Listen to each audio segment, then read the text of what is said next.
Railway aspirants के सबसे best YouTube channel the life study पर मैं सिद्धार्थ आपका बहुत बहुत स्वागत करता हूं। मैं बिल्कुल जानता हूं और आपकी प्रॉब्लम को बहुत अच्छे से समझता हूं। इसीलिए मैंने शाम को 6 से 7 के बीच में आपसे कॉल का टाइम रखा है। इस दौरान एक के बाद एक बहुत सारी कॉल आती हैं और नंबर भी आपको बिजी मिलेगा, तो आपका नंबर लगेगा, लकी रहेंगे आप तो आपसे बात निश्चित ही होगी। यहाँ पर बहुत सारे सवाल पूछे जा रहे हैं। वीडियो के कमेंट्स में हमने वो सवाल उठाए हैं जो बहुत ज़्यादा इंपॉर्टेंट मुझे लगे और ज़्यादातर वही सवाल मैं उठा रहा हूँ जो कॉमन क्वेश्चन है, इसलिए ताकि आप लोगों का जो कन्फ्यूज़न है वो मैं अपने लेवल पे दूर कर सकूं। पूरी कोशिश है दोस्तों, करने वाला अकेला हूं, बहुत बड़ी टीम नहीं है, बहुत छोटा सा व्यक्ति हूं, बहुत छोटा सा टीचर हूं और आपका भाई, आपका दोस्त, जैसा भी आप समझें। तो आइए मैं आपको लेके चलता हूं कि आज हम किन सवालों पर, किन टॉपिक्स पर या किन मोस्ट आस्क्ड क्वेश्चंस पर हम लोग यहाँ पे बात करने वाले हैं। ये वो सवाल हैं दोस्तों जो आपको बहुत ज़्यादा यहाँ पर नॉलेज देने वाले हैं। आप लोग खुद ही देखिए और आपको पढ़ने से लगेगा कि हाँ ये वही सवाल हैं। बहुत सारे व्यूवर्स मुझसे कह रहे थे कि भैया ये सवाल है, इन पर वीडियो बना दीजिए। फाइनली वीडियो मैं लेके आ रहा हूँ। अगर आप इनमें से एक है तो कमेंट जरूर करना और आपका सवाल क्या था वो भी लिख देना। देखो, जैसे पहला क्वेश्चन है, एप्लीकेशन फॉर्म नहीं है क्या होगा? सीबीटी एडमिट कार्ड खो गया है क्या होगा? आधार कार्ड में कुछ गड़बड़ है, आधार कार्ड खो गया है, आधार कार्ड में एड्रेस गलत है। ईडब्ल्यूएस न्यू या ओल्ड, ठीक है। 10th मार्कशीट खो गई है, डुप्लीकेट बनवा ली है, कोई प्रॉब्लम होगी क्या इस केस में? आगे क्वेश्चन है, पेरेंट्स नेम में गड़बड़ है, क्या प्रॉब्लम होगी क्या डॉक्यूमेंट्स वेरिफिकेशन में? कैंडिडेट का नाम गलत है, कुछ प्रॉब्लम होगी क्या? डेट ऑफ बर्थ गलत है, सिग्नेचर मैच नहीं कर रहा है, सिग्नेचर हमारे याद नहीं है कैसा हमने फॉर्म में किया था और फॉर्म भी आपका खो ही गया है। डिवीज़न और स्टेशन का जो अलॉटमेंट होता है क्या वो हमारे हिसाब से मिलेगा, मनचाहा मिलेगा या फिर नहीं? ठीक, पेमेंट रिसिप्ट नहीं है, खो गई है, कहाँ से क्या क्या करें? और डीवी में इससे कोई प्रॉब्लम होगी क्या? ये सब चीज़ें। 10th डॉक्यूमेंट्स में गड़बड़ है किसी में तो क्या प्रॉब्लम होगी क्या? 10th मार्कशीट या 10th का सर्टिफिकेट, इनमें से कोई एक नहीं है तो तब आपको दिक्कत होगी क्या? तो ये बहुत सारे आगे भी 10 12 15 16 सवाल और हैं, तो इन सवालों पर मैं डिस्कशन कर रहा हूँ आपसे। यहाँ पर मैं सबसे पहला सवाल लेता हूँ कि एप्लीकेशन फॉर्म आपके पास नहीं है, डीवी में आपको इससे क्या प्रॉब्लम आ सकती है? देखिए, जब आप नोटिफिकेशन पढ़ते हैं तो उसमें साफ साफ कुछ चीज़ें लिखी हुई हैं, वहाँ पर एप्लीकेशन फॉर्म की डिमांड भी आपसे की जाती है। लेकिन जो डीवी के मुख्य दस्तावेज होते हैं वो 10th की मार्कशीट होती है, 10th का सर्टिफिकेट यानी कि जिसको सनद बोलते हैं, ठीक। तो 10th के जो मुख्य दस्तावेज हैं उसमें कास्ट सर्टिफिकेट भी आपका आ जाता है, कास्ट भी आपका ठीक ठाक होना चाहिए, यानी कि कास्ट सर्टिफिकेट आपका जिस फॉर्मेट पे मांगा गया वो फॉर्मेट आपके पास होना चाहिए और किसी प्रकार का कोई इशू उसमें ना हो। यानी कि 10th लेवल पे जितने दस्तावेज आप लगाएं वो सभी एकदम ज़बरदस्त होने चाहिए, उसमें किसी प्रकार की कोई गड़बड़ नहीं होनी चाहिए। उसमें खास करके 10th की मार्कशीट, 10th की सनद, कैंडिडेट का नाम, पेरेंट्स का नाम और कैंडिडेट की डेट ऑफ बर्थ, ये सब चीज़ बिल्कुल मिसमैच नहीं होनी चाहिए।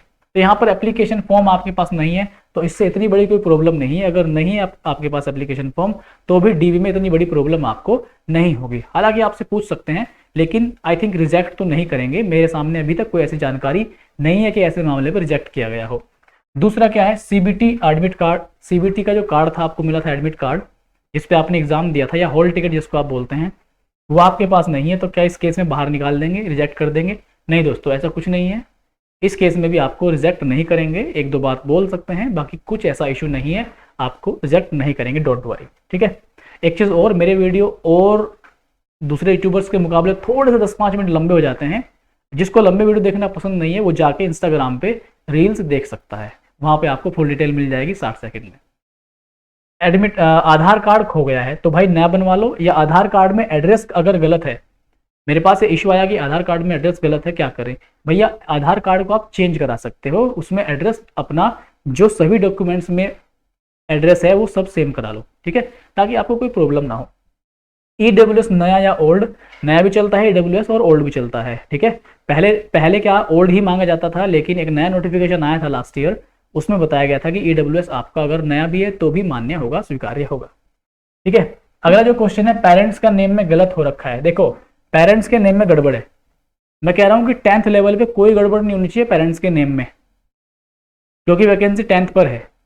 12th के डॉक्यूमेंट में गड़बड़ है, कोई बात नहीं है। ग्रेजुएशन के डॉक्यूमेंट्स में गड़बड़ है, कोई बात नहीं है। वो चीज़ें आप बाद में भी फिक्स करा सकते हो, बाद में भी आप उनको सुधरवा सकते हो। लेकिन 10th में जितने भी 10th के लेवल के डॉक्यूमेंट्स हैं, चाहे वो कास्ट सर्टिफिकेट हो, आपका इनकम सर्टिफिकेट हो, ईडब्ल्यूएस वगैरह हो, सब में कैंडिडेट पेरेंट्स का नाम सेम होना चाहिए। सब में पेरेंट्स, आपकी डेट ऑफ बर्थ, कैंडिडेट की डेट ऑफ बर्थ, वो सब चीज़ें मैच खानी चाहिए, सेम होनी चाहिए। 10th के लेवल पे कोई भी ढिलाई दोस्तों नहीं चलेगी। कैंडिडेट का नाम गलत है, मैंने आपको बता दिया, कोई ढिलाई नहीं होगी। कैंडिडेट का नाम 10th के हर दस्तावेज में सेम हो तभी मान्य होगा। कैंडिडेट की डेट ऑफ बर्थ का भी कोई इशू आपके पास नहीं होना चाहिए, वरना आपको रिजेक्ट किया जा सकता है। ये दोस्तों, ये जो मैं आपको चीज़ें बता रहा हूँ, ये मोस्ट इंपॉर्टेंट में आती हैं, ये वाली और डेट ऑफ बर्थ की। ठीक है, सिग्नेचर का इशू जो है, वहां पे आपको जब डीवी के लिए बुलाया जाएगा तो सिग्नेचर आपके करवाए जाते हैं वहां पे। तो अगर आपको वही सिग्नेचर याद हैं जो आपके एप्लीकेशन फॉर्म में थे, तो आपके लिए बेस्ट है। एक हमारे साथ एम्प्लॉय था, उसका सिग्नेचर मैच नहीं कर रहा था, उसे उन्होंने ज़्यादा बाहर तो नहीं निकाला, उसको खरी खोटी सुना डाली है ना, कि आप सरकारी नौकरी करने आए हैं, आपको सिग्नेचर करने नहीं आते, आपको सिग्नेचर अपने याद नहीं है, क्या याद करोगे आप। तो इस तरह से बाकी ज़्यादा कुछ कहेंगे नहीं। डिवीज़न में स्टेशन आपको मनचाहा मिलेगा या नहीं। देखो दोस्तों, मनचाहा तो दुनिया में प्यार भी नहीं मिलता, और यही अब आपका प्यार है। डिवीज़न और स्टेशन आपको मनचाहा नहीं मिलेगा, वो अपने आप ही अपने हिसाब से देते हैं।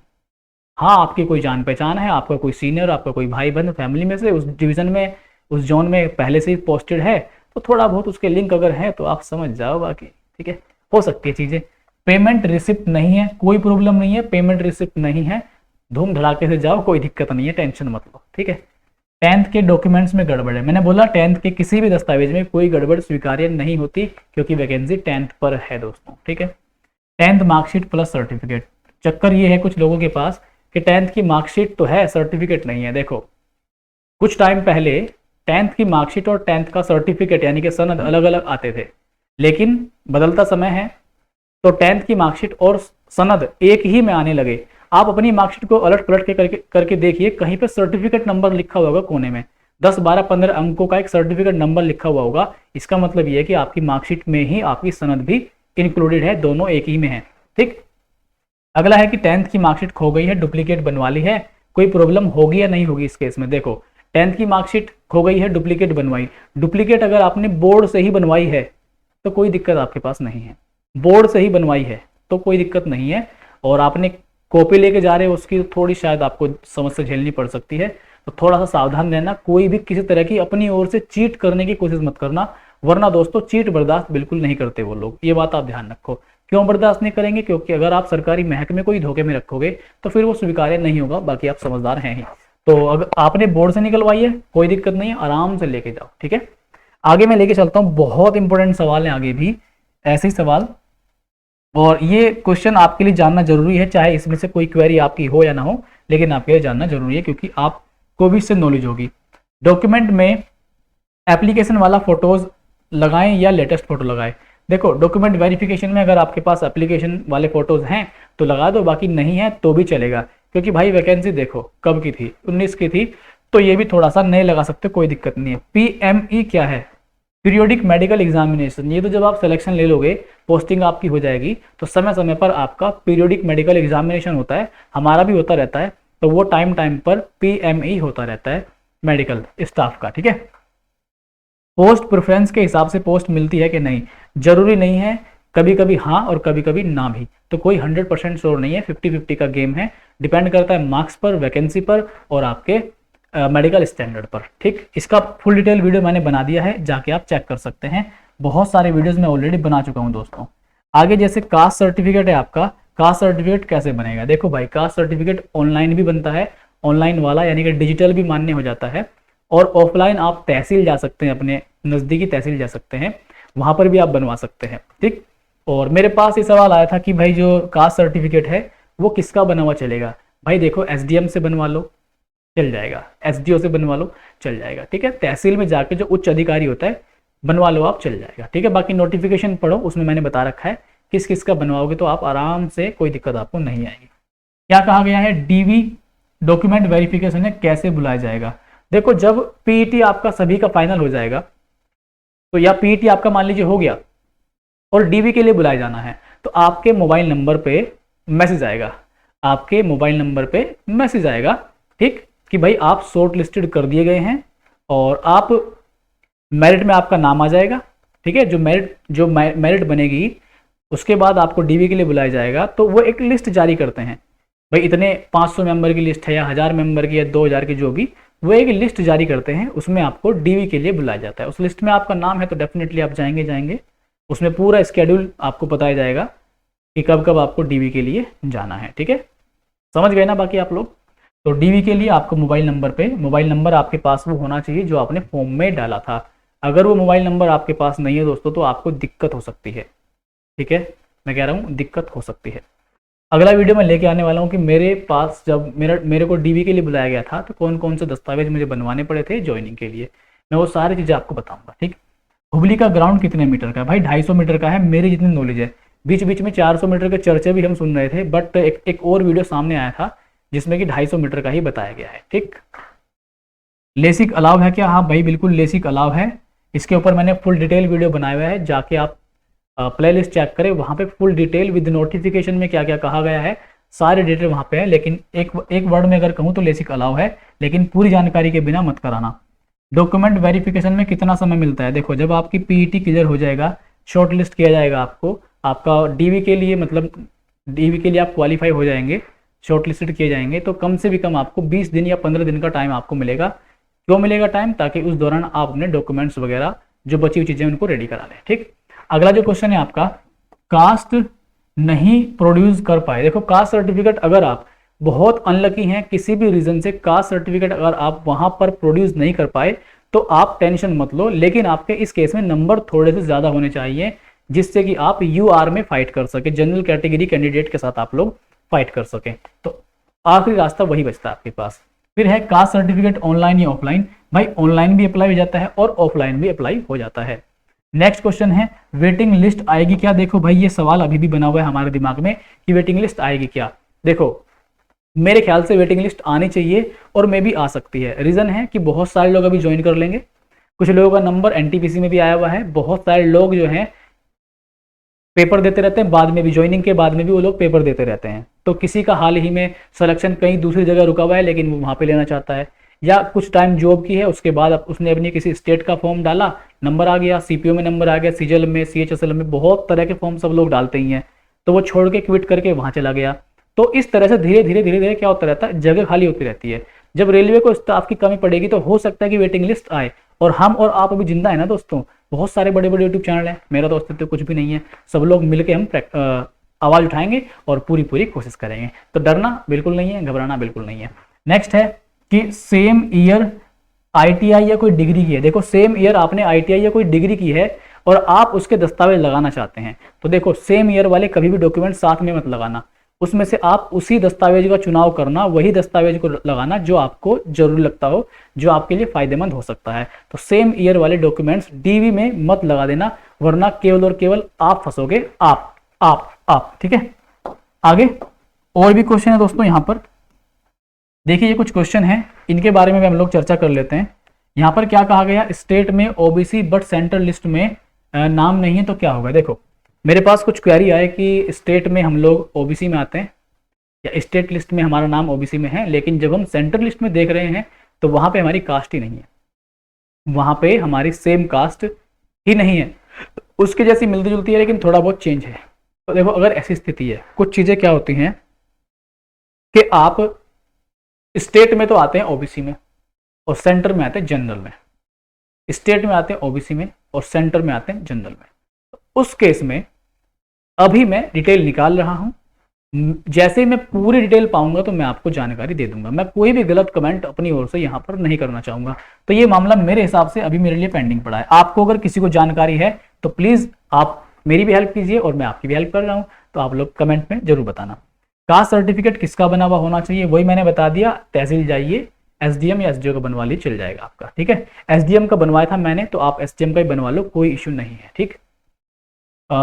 कास्ट सर्टिफिकेट वाला आधार पर, हाँ देखो जो कास्ट सर्टिफिकेट है ना आपका स्टेट वाला, तो सेंटर का सर्टिफिकेट कास्ट सर्टिफिकेट जो है आपका स्टेट वाले सर्टिफिकेट के आधार पर ही बनता है।